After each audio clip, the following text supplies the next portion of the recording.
اعوذ باللہ من الشیطان الرجیم بسم اللہ الرحمن الرحیم الحمدللہ الذی ہدانا لہذا وما کننا لنہتدی لولا ان ہدانا اللہ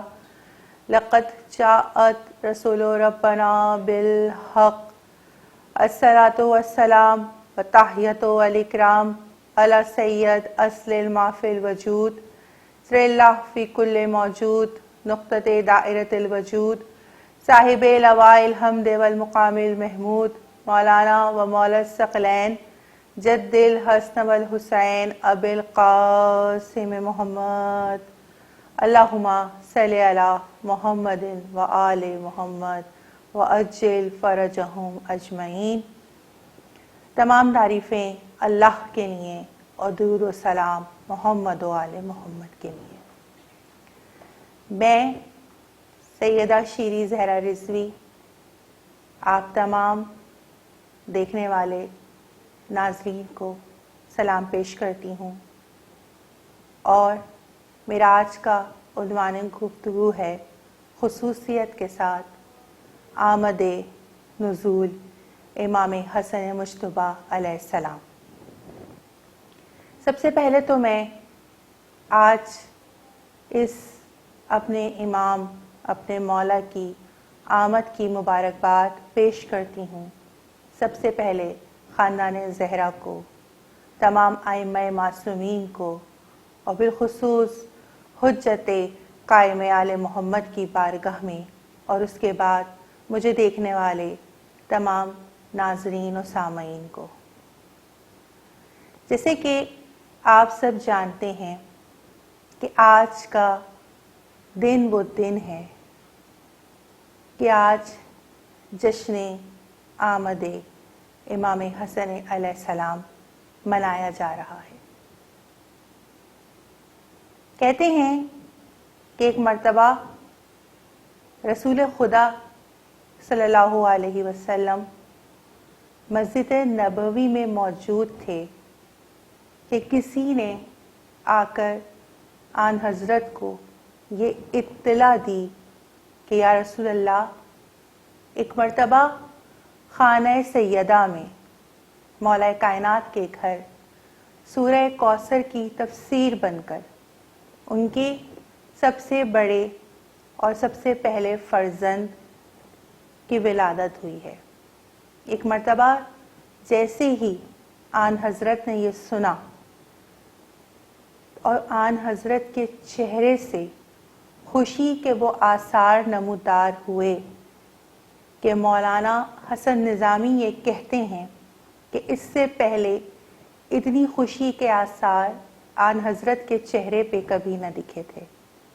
ایک مرتبہ مسکراہٹ کا یہ عالم تھا کہ انتہائی ذوق اور شوق کے ساتھ، انتہائی خوشی کے ساتھ ایک مرتبہ خانہ سیدہ کی جانب آن حضرت صلی اللہ علیہ وسلم چلے ہیں۔ زمانہ دیکھ رہا تھا کہ رسالت مآب کی ابا زمین کو خط دے کر جا رہی تھی، یعنی اتنی خوشی کا عالم تھا، چہرے پہ خوشی کے آثار نمایاں تھے۔ یہاں مولوی حسن نظامی یہ کہتے ہیں کہ شاید اتنی خوشی سے جناب موسیٰ علیہ السلام کوہ طور پر نہیں گئے کہ جتنے ذوق اور شوق کے ساتھ اس وقت رسالت مآب صلی اللہ علیہ وسلم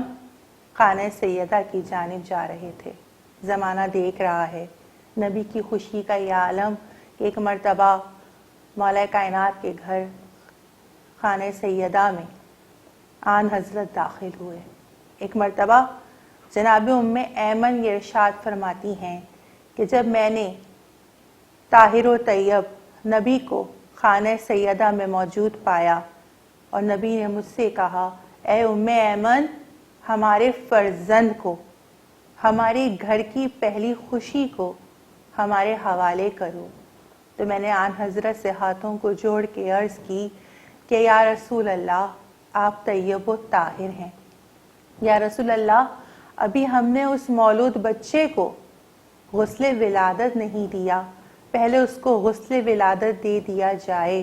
اس کے بعد پھر میں آپ کے حوالے کروں گی۔ ایک مرتبہ رسالت مآب یہ کہتے ہیں، اے ام ایمن جسے پروردگار عالم خدا قرآن مجید میں یہ بشارت دے کہ جس کی شان میں انما کی آیت اتری ہو، کیا تم اسے پاک کرو گی کہ جو وہاں سے طیب و طاہر ہو کر آیا ہے؟ بس عزیزان محترم، ایک مرتبہ مولا کائنات کی دستار کا پہلا وارث، امامت میں کھلنے والی دوسری کلی، رسول خدا کا پہلا فرزند اور فاطمہ زہرا کی پہلی زینت بن کر، حسن کی آخری سرحد بن کر ایک مرتبہ امام حسن مجتبیٰ کا نام رکھا گیا اور ان کا نور پورے جہان میں پھیل گیا۔ یہاں میں آپ کو بتانا چاہتی ہوں کہ بدر کے ستائے ہوئے مسلمان، تنگ دست مسلمان، کہ جن کو آفیشلی پہلی مرتبہ جشن ولادت باسعادت امام حسن علیہ السلام منانے کا حکم دیا گیا، کہ کہتے ہیں کہ 7 روز تک خود رسول خدا نے میرے مولا کی آمد کا جشن منایا اور ان کا حقیقہ کیا گیا کہ جو سنت موقدہ قرار دیا گیا۔ کیا کہنا میرے مولا، میرے آقا امام حسن علیہ السلام کا کہ جو جنت کے سردار ہیں، کیا کہنا میرے اس مولا کا کہ جن کا نزول ایسا ہوا کہ ایک مرتبہ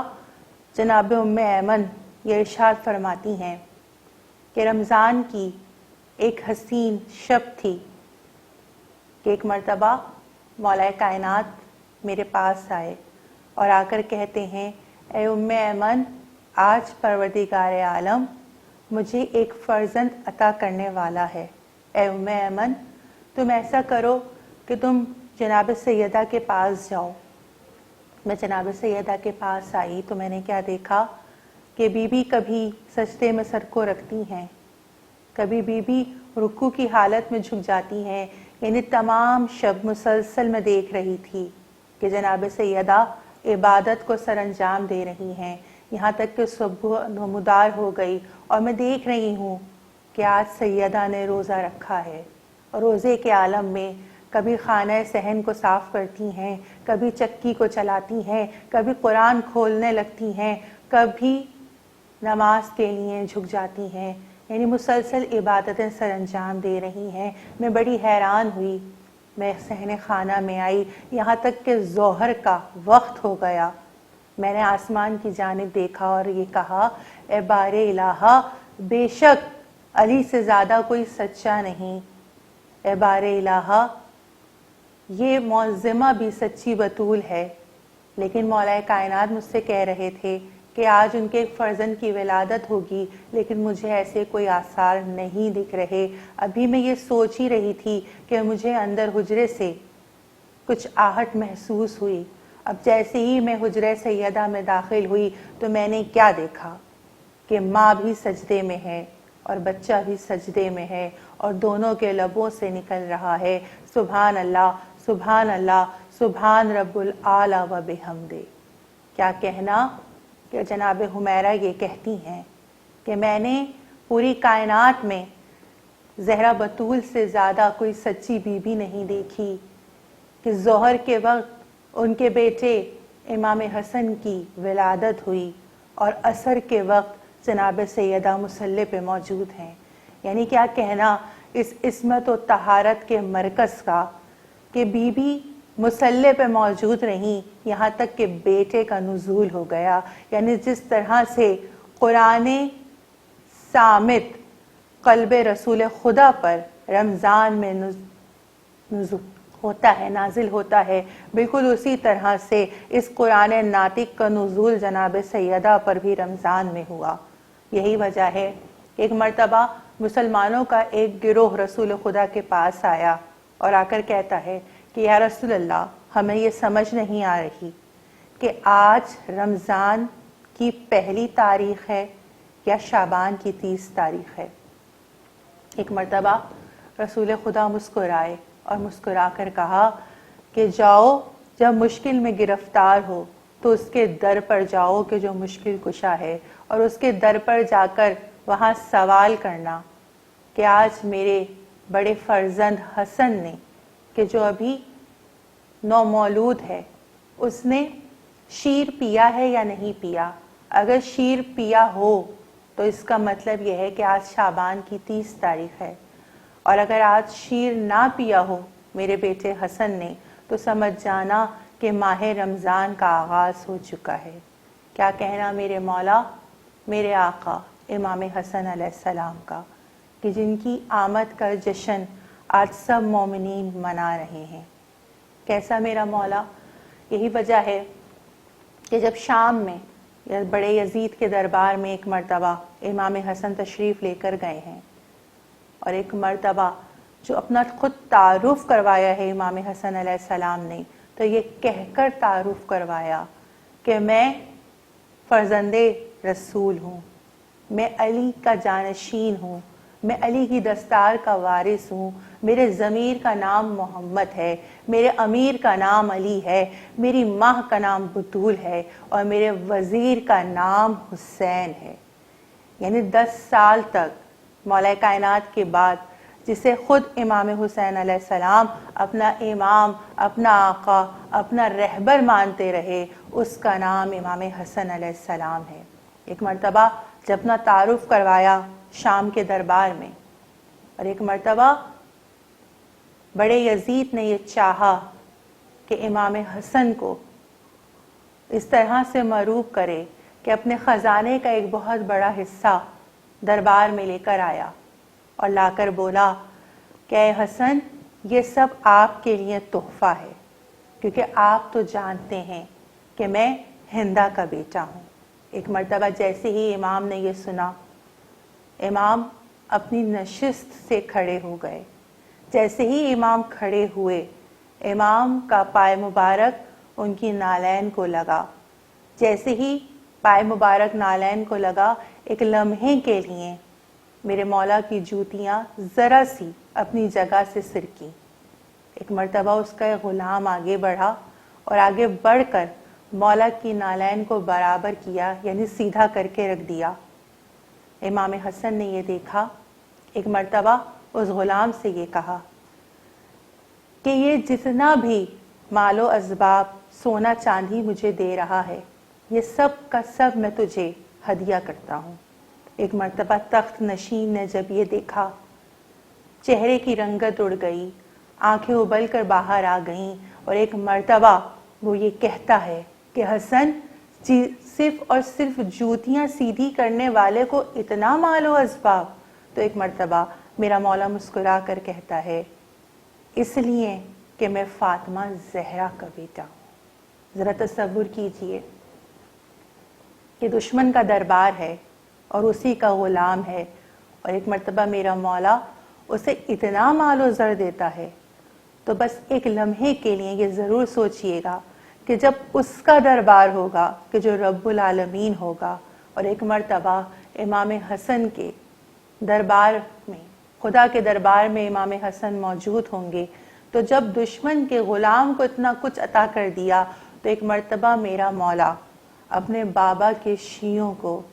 اپنی ماں کے محبوں کو، اور اپنے بھائی کے عزاداروں کو بروز محشر کیا کچھ عطا کریں گے۔ یہی وجہ ہے کہ دنیا و آخرت میں ہم رہتے ہیں چین سے، دنیا و آخرت میں ہم رہتے ہیں چین سے۔ کھانا حسن سے ملتا ہے، پانی حسین سے۔ اِنَّا تَقَبَّلْ مِنَّا وَأَنْتَ السَّمِيعُ الْعَلِيمُ۔